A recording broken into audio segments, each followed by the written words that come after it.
అందరికీ నమస్కారం.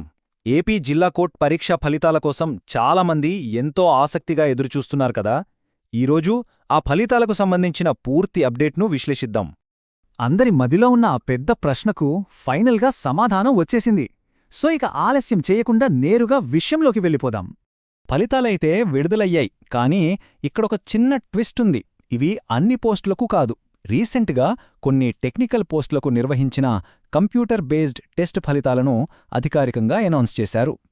మరి ఏ పోస్టుల ఫలితాలొచ్చాయంటే స్టెనోగ్రాఫర్ గ్రేడ్ 3, టైపిస్ట్, కాపీయిస్ట్, ఇంకా డ్రైవర్, ఈ 4 పోస్టులకు సంబంధించి అభ్యర్థులు నెక్స్ట్ స్టేజ్కు క్వాలిఫై అయ్యారన్నమాట. సరే, ఈసారి సెలక్షన్ ప్రాసెస్లో చాలామంది అనుకున్నదానికి కొంచెం భిన్నంగా జరిగింది. దానివల్ల కొంచెం కన్ఫ్యూజన్ కూడా క్రియేట్ అయింది. అసలు ఏంటి ఆ మార్పు చూద్దాం. ఇక్కడే అసలు విషయం ఉంది. జనరల్గా అందరూ ఏమనుకున్నారంటే 1:3 రేషియోలో, అంటే ఒక పోస్ట్కు ముగ్గురుని స్కిల్ టెస్ట్కి పిలుస్తారని. కానీ రియాలిటీలో అలా జరగలేదు. దానికి బదులుగా మినిమం క్వాలిఫైయింగ్ మార్కులు ఎవరైతే తెచ్చుకున్నారో వాళ్ళందర్నీ సెలెక్ట్ చేశారు. ఇది చాలామందికి ఒక పెద్ద సర్ప్రైజ్ అని చెప్ప. మరి ఆ మినిమం క్వాలిఫైయింగ్ మార్కులు ఎంత ఉండాలి? ఓసీ, ఈడబ్ల్యూఎస్ కేటగిరీ వాళ్లకి 80 మార్కులకు గాను 32 మార్కులు రావాలి, అంటే 40% అన్నమాట. అలాగే బీసీ అభ్యర్థులకైతే 35%, అంటే 28 మార్కులు. ఇక ఎస్సీ, ఎస్టీ ఇంకా పీడబ్ల్యూడీ అభ్యర్థులకైతే 30%, అంటే 24 మార్కులను కటాఫ్గా పెట్టారు. అయితే ఇక్కడొక చిన్న మినహాయింపు ఉంది. డ్రైవర్ పోస్టుకి మాత్రం ఆ పాత 1:3 రేషియోనే ఫాలో అయ్యారు. ఇది గుర్తుంచుకోవాల్సిన విషయం. సరే, ఈ క్వాలిఫైయింగ్ మార్కులు దాటి సెలెక్ట్ అయిన వాళ్లకి ఇప్పుడు నెక్స్ట్ ఏంటి? వాళ్ల జర్నీలో తర్వాతి స్టెప్స్ ఏంటంటే స్కిల్ టెస్ట్ ఇంకా డాక్యుమెంట్ వెరిఫికేషన్. అంటే క్వాలిఫై అయిన వాళ్ళు ఇప్పుడు 2 విషయాల మీద ఒకేసారి ఫోకస్ పెట్టాలన్నమాట. ఒకటి, వాళ్ల పోస్టుకు అవసరమైన స్కిల్ టెస్ట్కి ప్రిపేర్ అవ్వడం. 2, డాక్యుమెంట్ వెరిఫికేషన్ లేదా డీవీకి కావాల్సిన సర్టిఫికెట్లన్నీ రెడీగా పెట్టుకోవడం.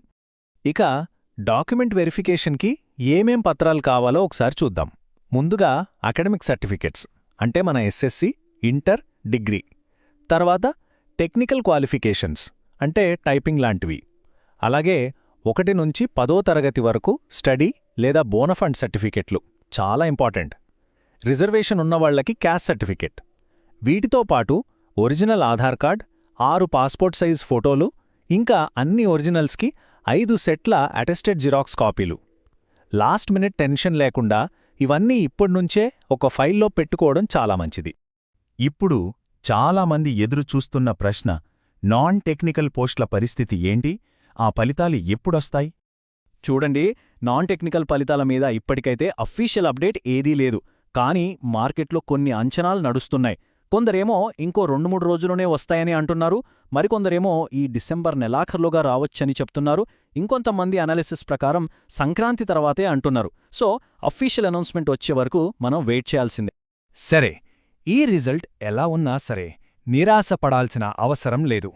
ఇప్పుడు మనం భవిష్యత్ అవకాశాల గురించి మాట్లాడుకుందాం. అభ్యర్థులకు ఒక మంచి విషయమేంటంటే ఎస్పీఎస్ నెల్లూరు జిల్లాలో ప్రాసెస్ సర్వర్, ఫీల్డ్ అసిస్టెంట్ లాంటి కొన్ని పోస్టుల వేకెన్సీస్ పెంచారట. ఇది ఖచ్చితంగా ఒక గుడ్ న్యూస్. ఈ ఒక్క నోటిఫికేషన్తోనే ఏదీ ఆగిపోదు కదా. ముందు ముందు చాలా అవకాశాలున్నాయి. త్వరలో మరో ఏపీ హైకోర్టు నోటిఫికేషన్ రావచ్చు. అలాగే 2026 జాబ్ క్యాలెండర్, ఏపీపీఎస్సీ గ్రూప్ 1, 2 లాంటి పెద్ద నోటిఫికేషన్లు కూడా రాబోతున్నాయి. అందుకే ప్రిపరేషన్ అనేది కంటిన్యూయస్ ప్రాసెస్. అందుకే ఈ ఫలితం ఎలా ఉన్నా సరే గుర్తుపెట్టుకోవాల్సిన ఒకే ఒక్క మాట, ప్రిపరేషన్ ఆపొద్దు. కష్టపడి చదువుతూనే ఉంటే నెక్స్ట్ నోటిఫికేషన్లో సక్సెస్ అవ్వడం ఖాయం. సో ఫైనల్గా ఒక ఆలోచనతో ఈ విశ్లేషణను ముగిద్దాం. అవకాశాలు అనేవి వస్తూనే ఉంటాయి, కానీ వాటిని అందుకోవడానికి మనం ఎంతవరకు సిద్ధంగా ఉన్నామన్నదే అసలైన ప్రశ్న.